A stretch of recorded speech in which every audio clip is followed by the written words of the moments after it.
Everyone, welcome back to my channel. So friends, ನಾನು ಈ video start ಮಾಡೋದಕ್ಕಿಂತ ಮುಂಚಿತವಾಗಿ ತಮ್ಮಲ್ಲಿ ಒಂದು ರಿಕ್ವೆಸ್ಟ್. ದಯವಿಟ್ಟು ಯಾರ್ಯಾರು ಇನ್ನೂ ನನ್ನ ಚಾನಲ್ನ ಸಬ್ಸ್ಕ್ರೈಬ್ ಮಾಡದೆ ವಾಚ್ ಮಾಡ್ತಾ ಇದ್ದೀರಾ, ದಯವಿಟ್ಟು ಮೊದಲು ಸಬ್ಸ್ಕ್ರೈಬ್ ಮಾಡಿಕೊಂಡು ಆಮೇಲೆ ನನ್ನ ವಿಡಿಯೋನ ಫುಲ್ ವಿಡಿಯೋ ವಾಚ್ ಮಾಡಿ ಅಂತ ಕೇಳ್ಕೊತೀನಿ. ಸೊ ಫ್ರೆಂಡ್ಸ್, ಇದು ಒಂದು ಉಪಯುಕ್ತವಾದ ಒಂದು ವಿಡಿಯೋ ಅಂತಲೇ ಹೇಳ್ಬೋದು. ಯಾಕಂದರೆ ಇದು ಪ್ರತಿಯೊಬ್ಬರಿಗೂ ಕೂಡ ಇದು ಅನ್ವಯ ಆಗುತ್ತೆ, ಎಕ್ಸ್ಪೆಷಲಿ ವುಮೆನ್ಸ್. ಯಾಕಂದರೆ ಮನೇಲಿ ತುಂಬ ಹಳೆ ಬಟ್ಟೆಗಳಿರುತ್ತೆ, ಅವನ್ನೇನು ಮಾಡ್ತೀವಿ ನಾವು, ಎಸ್ದು ಬಿಡೋದು ಇಲ್ಲ ಅಂದರೆ ಬೆಂಕಿಗೆ ಹಾಕ್ಬಿಡೋದು, ಆ ರೀತಿ ಮಾಡ್ತಾ ಇರ್ತೀವಿ. ಸೊ ಯಾವತ್ತೂ ಅಷ್ಟೇ ನಾವು ಕಸನ ರಸ ಮಾಡಿಕೊಂಡ್ರೇ ಉಳಿತಾಯ ಅನ್ನೋದನ್ನು ಮಾಡೋಕ್ಕಾಗೋದು. ಹಾಗಾಗಿ ಇವತ್ತು ನಾನು ಮನೇಲಿ ಉಳಿದಿರುವಂಥ ಹಳೆ ಬಟ್ಟೆಗಳನ್ನ ಯೂಸ್ ಮಾಡಿಕೊಂಡು ಯಾವ ರೀತಿ ರೀಸೈಕಲಿಂಗ್ ಮಾಡೋದು ಅನ್ನೋದನ್ನು ನಾನು ಈ ವಿಡಿಯೋದಲ್ಲಿ ತೋರಿಸ್ತಾ ಇದ್ದೀನಿ. ನೀವಿಲ್ಲಿ ನೋಡ್ತಾ ಇರ್ಬೋದು, ನಿಮಗೆ ಗೊತ್ತಿರ್ಬೋದು, ಇನ್ನು 15 ದಿನದಲ್ಲಿ ವರಮಹಾಲಕ್ಷ್ಮಿ ಹಬ್ಬ ಬರ್ತಾ ಇದೆ. ಮನೆ ಕ್ಲೀನ್ ಮಾಡೋದಕ್ಕೆ ಸ್ಟಾರ್ಟ್ ಮಾಡ್ತೀವಿ.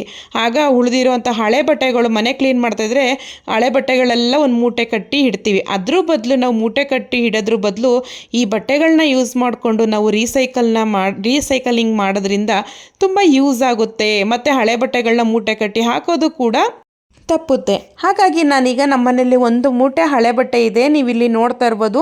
ಎಲ್ಲನೂ ಕೂತ್ಕೊಂಡು ಫ್ರೀ ಟೈಮಲ್ಲಿ ಕೆಲಸ ಮಾಡ್ಕೋಬೋದು ಫ್ರೆಂಡ್ಸ್. ನಮಗೂ ಕೂಡ ಸ್ಯಾಟಿಸ್ಫೈ ಅನಿಸುತ್ತೆ, ಮನೇಲಿರೋ ಹಳೆ ವಸ್ತುಗಳನ್ನೆಲ್ಲ ಮೂಲೆಗೆ ಹಾಕಿಲ್ಲ, ಅದನ್ನು ರೀಸೈಕಲಿಂಗ್ ಮಾಡಿದ್ವಿ ಅಂತ.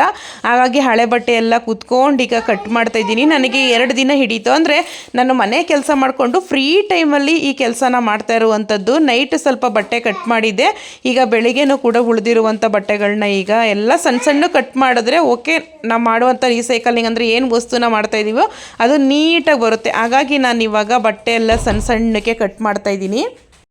ಸೊ ಫ್ರೆಂಡ್ಸ್, ನೀವು ಅನ್ಕೋಬೋದು ಈ ಬಟ್ಟೆಗಳಲ್ಲೆಲ್ಲ ಏನು ದುಡ್ಡು ಉಳಿಸ್ತಾರೆ ಇವರು ಅಂತ ಅನ್ಬೋದು. ಯಾವತ್ತೂ ಅಷ್ಟೇ ಹನಿಗೂಡಿದ್ರೇ ಹಳ್ಳ. 1 ರೂಪಾಯಿನೂ ಕೂಡ ಸೇವಿಂಗ್ ಮಾಡಿದ್ರೆ ನಮ್ಮ ಕಷ್ಟ ಕಾಲದಲ್ಲಿ ತುಂಬಾ ಹೆಲ್ಪ್ ಆಗುತ್ತೆ. ಮತ್ತು ನಮ್ಮ ಮನೇಲಿ ಇರುವಂಥ ವೇಸ್ಟೇಜ್ಗಳನ್ನ ಹೊರಗಡೆ ಹಾಕ್ತೆ ಅದನ್ನು ಯೂಸ್ ಆಗೋ ಥರ ಮಾಡಿಕೊಂಡ್ರೆ ಎಷ್ಟು ನಮಗೆ ಕಂಫರ್ಟಬಲ್ ಫೀಲ್ ಆಗುತ್ತೆ ಅಲ್ವಾ ಫ್ರೆಂಡ್ಸ್. ಹಾಗಾಗಿ ನಾನು ನಿಮಗೊಂದು ಯೂಟಿಲೈಸ್ ಆಗುವಂಥ ರೀಸೈಕಲಿಂಗ್ನ ಮಾಡೋದು ಅಂತ ತೋರಿಸ್ತಾ ಇದ್ದೀನಿ. ನೀವಿಲ್ಲಿ ನೋಡ್ತಾ ಇರ್ಬೋದು, ನಮ್ಮ ಮನೇಲಿ ಡಬಲ್ ಕಾಟ್ ಬೆಡ್ಶೀಟ್ಗಳು ಹಳೇದಾಗಿರುತ್ತೆ ನೋಡಿ, ಆ ಥರದೊಂದು ಬೆಡ್ಶೀಟ್ ತೊಗೊಂಡಿದ್ದೀನಿ. ನಿಮ್ಮ ಮನೆಗಳಲ್ಲಿ ಇರುತ್ತೆ ಆ ಥರ ಬೆಡ್ಶೀಟ್ ತೊಗೊಳ್ಳಿ. ಇಲ್ಲ ಬೆಡ್ಶೀಟ್ ಇಲ್ಲ ಅಂದರೆ ಹಳೆಯ ಸೀರೆಗಳಂತೂ ಇದ್ದೇ ಇರುತ್ತೆ. ಆ ಸೀರೆನ ತಗೊಂಡು ನೀವು ಈ ರೀತಿ ಡಬಲ್ ಥರ ಮಡಚಿಬಿಟ್ಟು ಹೊಲ್ಕೋಬೇಕು. ನಾನಿವಾಗ ಟೈನ್ ದಾರ ತಗೊಂಡಿದ್ದೀನಿ, ನೀವು ಇಲ್ಲಿ ನೋಡ್ತಾ ಇರ್ಬೋದು. ಗಟ್ಟಿ ದಾರ ತೊಗೋಬೇಕು ಮತ್ತು ಒಂದು ದೊಡ್ಡ ಸೂಜಿ ತಂದಿದ್ದೀನಿ. ಒಂದು 20 ರೂಪಾಯಿ ಖರ್ಚು ಮಾಡಿದ್ದೀನಿ ಅಷ್ಟೇ. ಸೂಜಿ ಮತ್ತು ದಾರ ಅದಂತೂ ಎಲ್ಲದಕ್ಕೂ ಕೂಡ ಯೂಸ್ ಆಗುತ್ತೆ. ನೀವಿಲ್ಲಿ ನೋಡ್ತಾ ಇರ್ಬೋದು, ಡಬಲ್ ಕಟ್ ಬೆಡ್ಶೀಟು ಲಾಸ್ಟಲ್ಲಿ ಕುಚ್ಚು ಬಂದಿದೆ. ಇಲ್ಲಿ ಹೊಲಿಗೆ ಹಾಕಿದ್ರೆ ಅದು ಓಪನ್ ಆಗಿಬಿಡುತ್ತೆ. ಹಾಗಾಗಿ ಈ ರೀತಿ ಮಡ್ಚ್ಕೊಂಡು ಇವಾಗ ನೀವಿಲ್ಲಿ ನೋಡ್ತಾ ಇರ್ಬೋದು ಹೊಲ್ಕೋತಾ ಇದ್ದೀನಿ. ಮಿಷಿನಲ್ಲಿ ಹೊಲಿಬೋದು, ಮಿಷಿನಲ್ಲಿ ಹೊಲಿದ್ರೆ ಏನಾಗುತ್ತೆ ಅಂದರೆ ಸಣ್ಣ ದಾರ ಇರುತ್ತಲ್ವ, ಓಪನ್ ಆಗಿಬಿಡುತ್ತೆ. ಹಾಗಾಗಿ ಸೂಜಿ ತಗೊಂಡು ಹೊಲಿತಾ ಇದ್ದೀನಿ. ನೀವು ಇಲ್ಲಿ ನೋಡ್ತಾ ಇರ್ಬೋದು, ರೀಸೈಕಲಿಂಗ್ ಅಂದರೆ ನಾನು ಹಾಸಿಗೆನ ಯಾವ ರೀತಿ ಮಾಡೋದು, ಹಳೆ ಬಟ್ಟೆಗಳನ್ನ ಯೂಸ್ ಮಾಡಿಕೊಂಡು. ನೀವು ಹೇಳ್ಬೋದು, ಒಂದು 800 ರೂಪಾಯಿ 900 ರೂಪಾಯಿ ಖರ್ಚು ಮಾಡಿದ್ರೆ 10 ಹಾಸಿಗೆನೇ ಸಿಗುತ್ತಲ್ವಾ. ಸೊ ಮಂಚದ ಮೇಲೆ ದಿವಾನ್ ಮೇಲೆ ಹಾಕೋದಕ್ಕೆ 10 ಹಾಸಿಗೆ ಸಿಗುತ್ತೆ. ನಮ್ಮ ಮನೆಗಳಲ್ಲಿ ಮಕ್ಕಳಿರ್ತಾರೆ, ಮಕ್ಕಳು ನೀವು ಅನ್ಕೋಬೋದು ಎಲ್ಲ ಮಕ್ಕಳು ಕೂಡ ಒಂದೇ ಥರ ಇರಲ್ಲ. ಬೆಡ್ಡೆಲ್ಲ ತೇವ ಮಾಡ್ಕೊಬಿಡ್ತಾರೆ ಬೆಳಿಗ್ಗೆ ಆಗೋಷ್ಟರಲ್ಲಿ. ಈಗ ಚೆನ್ನಾಗಿರೋ ಹಾಸಿಗೆ ಮೇಲೆಲ್ಲ ಅವರು ತೇವ ಗಲೀಜೆಲ್ಲ ಮಾಡಿಬಿಟ್ರೆ ಆ ಬೆಡ್ನ ಎಷ್ಟು ದಿನ ಅಂತ ಒಣಗಿಸೋಕ್ಕಾಗುತ್ತೆ, ಅದೇ ಸ್ಮೆಲ್ ಬರುತ್ತೆ. ಈ ರೀತಿ ನಾವು ಹಾಸಿಗೆ ಮಾಡೋದ್ರಿಂದ ಮಕ್ಕಳು ಎಲ್ಲ ನೀರೆಲ್ಲ ಮಾಡ್ತಾರಲ್ವಾ. ಹಾಗಾಗಿ ಈ ಹಾಸಿಗೆನ ಯೂಸ್ ಮಾಡೋದ್ರಿಂದ ಒಂದಷ್ಟು ದಿನ ಯೂಸ್ ಮಾಡಿ ಆಮೇಲೆ ಎಸಿಬೋದು. ನಮಗೂ ಕೂಡ ಹಳೆ ಬಟ್ಟೆಗಳೆಲ್ಲ ಯೂಸ್ ಮಾಡಿ ಹಾಸಿಗೆ ಮಾಡಿದ್ವಿ, ಇದಾದರೂ ಯೂಸ್ ಆಯ್ತಲ್ಲ ಅಂತ ಒಂಥರ ಕಂಫರ್ಟಬಲ್ ಫೀಲ್ ಆಗುತ್ತೆ. ಹಾಗಾಗಿ ನನ್ನ ಮನೆಯಲ್ಲಿ ಇನ್ನೂ ಚಿಕ್ಕ ಮಕ್ಕಳಾಗಿರೋದ್ರಿಂದ ಈ ರೀತಿ ಹಾಸಿಗೆ ಹೊಲಿದು ಹಾಕೋದ್ರಿಂದ ಮಕ್ಳುಗಳು ಯಾವ ರೀತಿನಾದರೂ ಗಲೀಜು ಮಾಡಲಿ, ಸೊ ನಮಗೇನು ಅಷ್ಟೊಂದು ಬೇಜಾರಾಗಲ್ಲ. ಇದು ಹಳೆ ಬಟ್ಟೆಗಳಿಂದ ಮಾಡಿರೋದು, ಯೂಸ್ ಮಾಡಿದಷ್ಟು ಚೆನ್ನಾಗಿ ಯೂಸ್ ಮಾಡಲಿ, ಆಮೇಲೆ ಹೊರಗಡೆಗೆ ಹಾಕಿದ್ರಾಯ್ತು ಅಂತ ಹೇಳಿ ನಾನು ಐಡಿಯಾ ಮಾಡಿ ಈ ಹಳೆ ಬಟ್ಟೆಗಳನ್ನ ಹೊರಗಡೆ ಎಸೆಯೋದ್ರ ಬದಲು ಅದನ್ನು ನೀಟಾಗಿ ಕಟ್ ಮಾಡಿ ಹಳೆ ಬೆಡ್ಶೀಟ್ ಇರುತ್ತಲ್ಲ ಅದನ್ನು ಮಡಚಿ ಇವಾಗ ನಾನು ಹೊಲಿಗೆ ಹಾಕ್ತಾಯಿದ್ದೀನಿ. ನೀವು ಇಲ್ಲಿ ನೋಡ್ತಾ ಇರ್ಬೋದು, ನೀಟಾಗಿ ಎಲ್ಲನೂ ಹೊಲಿತಾ ಇದ್ದೀನಿ. ಒಂಥರ ಖುಷಿಯಾಗುತ್ತೆ ಈ ರೀತಿ ಹಾಸಿಗೆ ಎಲ್ಲ ಮಾಡಿದ್ರೆ. ಮಕ್ಕಳಿಗೂ ಕೂಡ ಮನೇಲಿ ಅಮ್ಮನೇ ಹಾಸಿಗೆ ಎಲ್ಲ ಹೊಲಿದಿದ್ದಾರೆ ಅಂತ ತುಂಬ ಖುಷಿ ಪಡ್ತಾರೆ. ನೀವಿಲ್ಲಿ ನೋಡ್ತಾ ಇರ್ಬೋದು, ನಾನು ಬೆಡ್ಶೀಟ್ನ ಉಲ್ಟಾ ಮಾಡ್ಕೊಂಡು ಇವಾಗ ಎಲ್ಲ ನೀಟಾಗಿ ದಾರದಲ್ಲಿ ಹೊಲಿದೆ. ಈಗ ರೆಡಿ ಆಯಿತು ನೋಡಿ, ಬೆಡ್ ಅಂತೂ ರೆಡಿ ಆಯಿತು, ಬೆಡ್ ಕವರು. ಈಗ ಇದರೊಳಗಡೆ ನಾನು ಕಟ್ ಮಾಡ್ಕೊಂಡಿರುವಂತಹ ಹಳೆ ಬಟ್ಟೆಗಳನ್ನ ಹಾಕೋತಾ ಇದ್ದೀನಿ. ನೀವಿಲ್ಲಿ ನೋಡ್ತಾ ಇರ್ಬೋದು, ನೀಟಾಗಿ ಚೀಲ ಥರ ಆಯಿತು. ಈಗ ನಾನು ನಿನ್ನೆಯಿಂದ ಸಣ್ಣ ಸಣ್ಣಕ್ಕೆ ಬಟ್ಟೆಗಳೆಲ್ಲ ಕಟ್ ಮಾಡ್ಕೊಂಡಿದ್ದೆ. ನೀವಿಲ್ಲಿ ನೋಡ್ತಾ ಇರ್ಬೋದು, ಒಂದು 2 ಮೂಟೆ ಆಗಿತ್ತು ಕಟ್ ಮಾಡಿದಂಥ ಬಟ್ಟೆಗಳು. ಈಗ ಇದನ್ನು ನಾನು ಚೀಲ ಥರ ಮಾಡ್ಕೊಂಡಿದ್ದಲ್ಲ ನೋಡಿ, ಬೆಡ್ ಕವರು, ಅದರೊಳಗಡೆಗೆ ನೀಟಾಗಿ ಎಲ್ಲನೂ ತುಂಬ್ತಾ ಇದ್ದೀನಿ. ಹಾಸಿಗೆ ಫುಲ್ಲು ಈಕ್ವಲ್ ಬರೋ ಥರ ನೀವು ನೀಟಾಗಿ ಒಳಗಡೆಗೆ ತುಂಬಿ, ತುಂಬ ಹೈಟು ಕೂಡ ಮಾಡೋದಕ್ಕೆ ಹೋಗಬೇಡಿ. ಏಕೆಂದರೆ ಅದು ಚಾಪೆಗಿಂತ ಒಂದು 2 ದಪ್ಪ ಇದ್ದರೆ ಸಾಕು. ತುಂಬ ಹೈಟ್ ಕೂಡ ಆದ್ರೂ ಹಾಸಿಗೆ ಎತ್ತಿ ಒಂದು ಸೈಡ್ಗೆ ಎತ್ತಿಡೋಕ್ಕಾಗಲ್ಲ. ಹಾಗಾಗಿ ಎಷ್ಟು ಬೇಕೋ ಅಷ್ಟು ತೆಳುಗೆ ಮಾಡ್ಕೊತಾ ಇದ್ದೀನಿ. ನೀವು ಇಲ್ಲಿ ನೋಡ್ತಾ ಇರ್ಬೋದು, ನಾವು ರೆಡಿ ಹಾಸಿಗೆ ತರ್ತೀವಲ್ಲ, ಅದರಲ್ಲಿ ಒಂದು 80% ಅಷ್ಟು ಬಂದರೆ ಸಾಕು, ಮಕ್ಕಳು ಆರಾಮ್ಸೆ ನಿದ್ದೆ ಮಾಡ್ಬೋದು ಈ ಹಾಸಿಗೆ ಮೇಲೆ. ನೀವು ಇಲ್ಲಿ ನೋಡ್ತಾ ಇರ್ಬೋದು, ಎಲ್ಲ ನೀಟಾಗಿ ಹಾಸಿಗೆ ಫುಲ್ಲು ಈಕ್ವಲ್ ಬರಬೇಕು. ಆ ರೀತಿ ಎಲ್ಲೆಲ್ಲಿ ಬಟ್ಟೆ ಇಲ್ಲ ಅಲ್ಲಿ ಹಾಕಿ ನೀಟಾಗಿ ಒಂದು ಈಕ್ವಲ್ ಬರೋ ಥರ ಮಾಡ್ತಾಯಿದ್ದೀನಿ.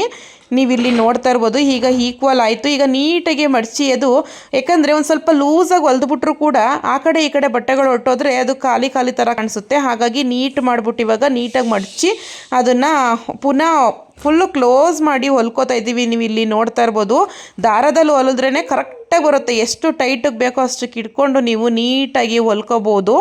ನೋಡಿ, ಈಗ ನಾನು ಹೊಲಿತಾ ಇದ್ದೀನಿ.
ಹಾಸಿಗೆ ಅಂತೂ ಕಂಪ್ಲೀಟ್ ಆಯಿತು. ಈಗ ಒಳಗಡೆ ಬಟ್ಟೆ ಹಾಕಿರುವಂಥದ್ದು ಮೂಲೆ ಮೂಲೆಗೆ ಹೋಗಿ ಸೇರ್ಕೋಬಾರ್ದು.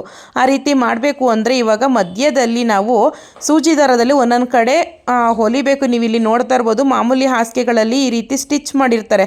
ಆ ರೀತಿ ಇವಾಗ ದಾರದಲ್ಲಿ ನಾನು ಹೊಲ್ಕೋತಾ ಇದ್ದೀನಿ. 4 ಕಡೆ ಮಾಡಿಕೊಂಡ್ರೆ ಸಾಕು, ಆ ಕಡೆ ಈ ಕಡೆ ಬಟ್ಟೆಗಳು ಹೋಗಲ್ಲ. ಎಲ್ಲಿರ್ತದೆ ಬಟ್ಟೆ ಅದೇ ಪ್ಲೇಸಲ್ಲಿ ಉಳ್ಕೊಳ್ಳುತ್ತೆ. ಹಾಗಾಗಿ ನಾನು ಇವಾಗ ಹಾಸಿಗೆ ಹೊಲಿದಾಗ ಮಾಡ್ತಾರಲ್ಲ ನೋಡಿ, ನಾರ್ಮಲಾಗಿ ಹತ್ತಿ ಹಾಸಿಗೆ ಹೊಲಿತಾರಲ್ಲ, ಆ ರೀತಿ ಮಧ್ಯದಲ್ಲಿ ಸೂಜಿ ದಾರದಲ್ಲಿ ಒಂದೊಂದು ಕಡೆ ಟೈಟಾಗಿ ಎಳೆದ್ಬಿಟ್ಟು ಹೊಲಿಗೆ ಹಾಕೋಬೇಕು. ಆಗ ನೀಟಾಗಿ ಗ್ರಿಫಾಗಿ ಕೂತ್ಕೊಳ್ಳುತ್ತೆ. ಒಂದೊಂದು ಕಡೆ ಹೋಗಿ ಅದು ಮುದ್ದೆ ಮುದ್ದೆ ಥರ ಕೂತ್ಕೊಳ್ಳಲ್ಲ. ಹಾಗಾಗಿ ಈ ರೀತಿ ಐಡಿಯಾ ಮಾಡಿ ಹೊಲಿಗೆ ಹಾಕ್ತಾ ಇದ್ದೀನಿ. ನೀವು ಇಲ್ಲಿ ನೋಡ್ತಾ ಇರ್ಬೋದು, ಟೈಟಾಗಿ ಇವಾಗ ಹೊಲಿಗೆ ಹಾಕೋತಾ ಇದ್ದೀನಿ. ಇದೇ ರೀತಿ 2 ಕಡೆ ಹಾಕ್ತೆ, ಕೆಳಗಡೆನೂ ಕೂಡ 2 ಕಡೆ ಹಾಕಿದ್ರೆ ಸಾಕು, ಕಂಪ್ಲೀಟ್ ಆಯಿತು. ಸೊ ಫ್ರೆಂಡ್ಸ್, ಫೈನಲಿ ನಾನು ಹಳೆಯ ಬಟ್ಟೆಗಳನ್ನ ಯೂಸ್ ಮಾಡಿಕೊಂಡು ಯಾವ ರೀತಿ ರೀಸೈಕಲಿಂಗ್ ಮಾಡಿದೆ ಅಂತ ನೋಡಿದ್ರಲ್ವಾ. ಸೊ ಇವಾಗ ಚಳಿಗಾಲ ಆಗಿರೋದ್ರಿಂದ ಚಾಪೆ ಮೇಲೆ ಮಲ್ಕೊಂಡ್ರು ಕೋಲ್ಡ್ ಆಗುತ್ತೆ. ಈ ರೀತಿ ಸಿಂಪಲ್ಲಾಗಿ ಮನೆಯಲ್ಲಿ ಹಳೆ ಬಟ್ಟೆ ಯೂಸ್ ಮಾಡಿಕೊಂಡು ನೀವು ಹಾಸಿಗೆ ಹೊಲಿಯೋದ್ರಿಂದ ಚಳಿನೂ ಕೂಡ ಆಗಲ್ಲ, ಮಕ್ಕಳಿಗೆ ಕಫ ಕೆಮ್ಮು ಆ ರೀತಿ ಆಗಲ್ಲ.